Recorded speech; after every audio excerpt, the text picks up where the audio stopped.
एरंच महाविद्यालय अंत जिलास्तरीय एनएसएस युवा प्रशिक्षण शिविर उद्घाटन। नमस्कार मु सोनाली स्वागत करुछि जी न्यूज भारत को। तेज नियाली ब्लॉक देवांचल एरंच स्थित देवीकंद नित्यानंद महाविद्यालय परिसर में त्रिदिवसीय अंत जिलास्तरीय जातीय सेवा योजना युवा स्वेच्छासेवी प्रशिक्षण शिविर उद्घाटन हो जाइछि। मुख्य अतिथि रूपे ओडिशा सरकार उच्च शिक्षा विभाग उपसचिव तथा राज्य एनएसएस अफिसर प्रोफेसर डॉ रमेश चंद्र बेहरा जोगदे विभिन्न उदाहरण माध्यम स्वेच्छासेवी मानक मार्गदर्शन करते। सम्मानित अतिथि रूपे प्रोफेसर डॉ शेख कल्लीमुल्ला, अन्यतम सम्मानित अतिथि रूपे पूर्वतन प्रशिक्षक प्रोफेसर हृदयानंद स्वाई जोगदे स्वेच्छासेवी मानक मार्गदर्शन करते। महाविद्यालय अध्यक्ष प्रोफेसर मार्कंडेश्वर महापात्र सभापतित्व प्रथमे प्रदीप प्रज्वलन स्वागत संगीत पर अतिथि परिचय और स्वागत भाषण प्रदान करते। प्रोफेसर गोपाल कृष्ण मिश्र धन्यवाद प्रदान करी कार्यक्रम अधिकारी अध्यापक राजू कक्राम यह कार्यक्रम को परिचालना करते। तत्सहित डॉ अमूल्य रत्न महांती परिचालना करते। 20 महाविद्यालय 110 जन स्वेच्छासेवी भाग नहीं विभिन्न शिक्षा लाभ करेंगे। कृत्य स्वेच्छासेवी मानक मानपत्र सह पुरस्कार प्रदान कर कार्यक्रम अधिकारी श्री कमराम सूचना देते।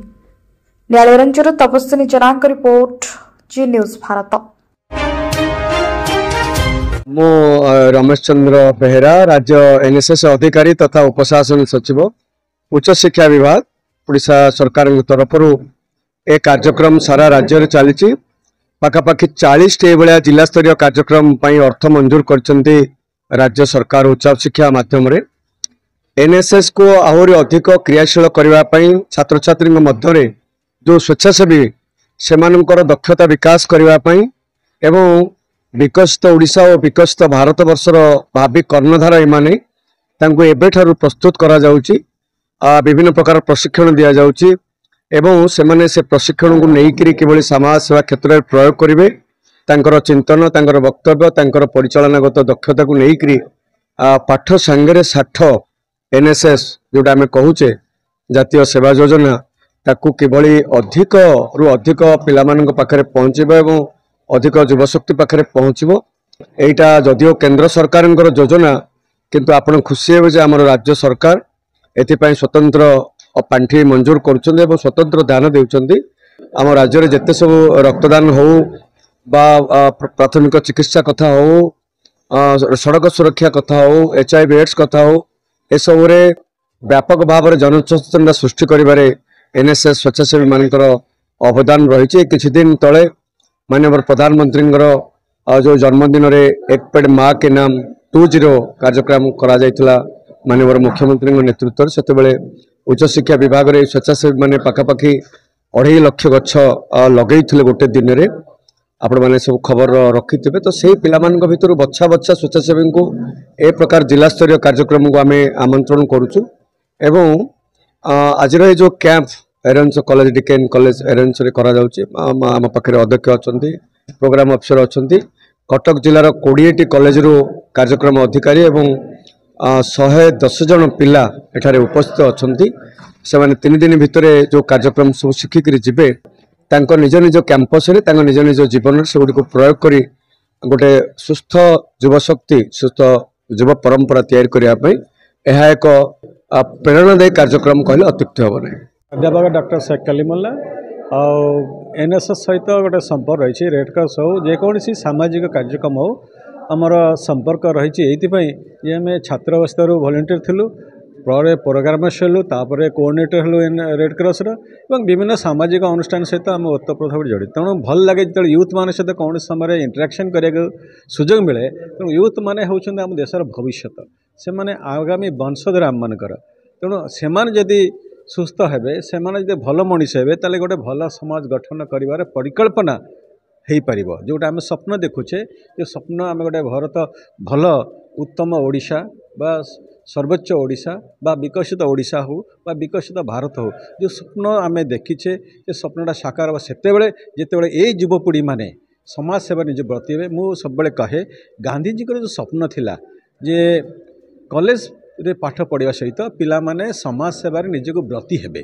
तेणु जदि पिला माने समाज सेवार ब्रती हेबे तो निश्चित भाव समाजर मंगल हम, समाजर हित हम, व्यक्तित्वर विकास हम। अध्यापक Shriyukta Hridananda Swain ex training coordinator NSS TOC OUT Bhubaneswar थी। एनएसएस हूँ आम जीवन एक व्रत। एनएसएस छात्र छात्री मानक देखिले मन आ शरीर भितर एक शिहरण सृष्टि हुए। आज यही त्रिदिवसीय जो कार्यक्रम रही यूथ लीडरशिप जहाँ पर्सनाल डेवलपमेंट आमर एनएसएस वॉलंटियर मानकर करने एक प्रयास मात्र कहले अत्युक्ति हम नहीं। वास्तव में आज ये रिसोर्स पर्सन हिसाब से मुझे योगदान करी स्वेच्छासेवी मानक मनरे गोटे वॉलंटियरिज्म बा स्वेच्छासेवी मनोभाव मनोवृत्ति सृष्टि करिवार जो प्रयास सृष्टि करिवारे आज मु सक्षम होईची। समस्त छात्र छात्री मानक मध्यरे जदि से स्वेच्छासेवी मनोभावटा सृष्टि हुए ताहले निजर गाँ गढ़ा कथा हो, सहर गढ़ा कथा हो, राष्ट्र गढ़ा कथा हो, देश गढ़ा कथा हो बा जाति गढ़ा कथा हो एवं सर्वोपरि निजको गढ़ापी एक प्रमुख प्रयास निश्चित रूपे से माने ग्रहण करेंगे ये आशा भरोसा और विश्वास रखुची। आ एनएसएस जो त्रिदिवसीय कार्यक्रमटी वास्तव में व्यक्तित्व गठन जहाँकि आम छात्र छात्री मानकर उद्दिष्ट ताहा निश्चित रूप से साकार हेबो एवं व्यक्तित्व को गठन करने को हेले व्यक्तित्वर विकास करने को हेले पिलामानक भितरे तो सब भल गुण अच्छी। बड़ दुखर कथा आजिकल समाज रे आमे देखा पाउचु जो रहुची तांको भितरे भल गुणटी ता सुप्त अवस्था रही ताकू जदि त्रिदिवसीय कार्यक्रम माध्यम जागृत करी हबो ताहले निश्चित रूप से यही जो शिविरर सफलता लाभ करियो बोली मोर आशा भरोसा और विश्वास। धन्यवाद। डिकेन कॉलेज एरंचर एनएसएस पीओ राजू कमराम आज कार्यक्रम होची आंत जिला स्तरीय युव स्वेच्छासेवी मानकर प्रशिक्षण शिविर।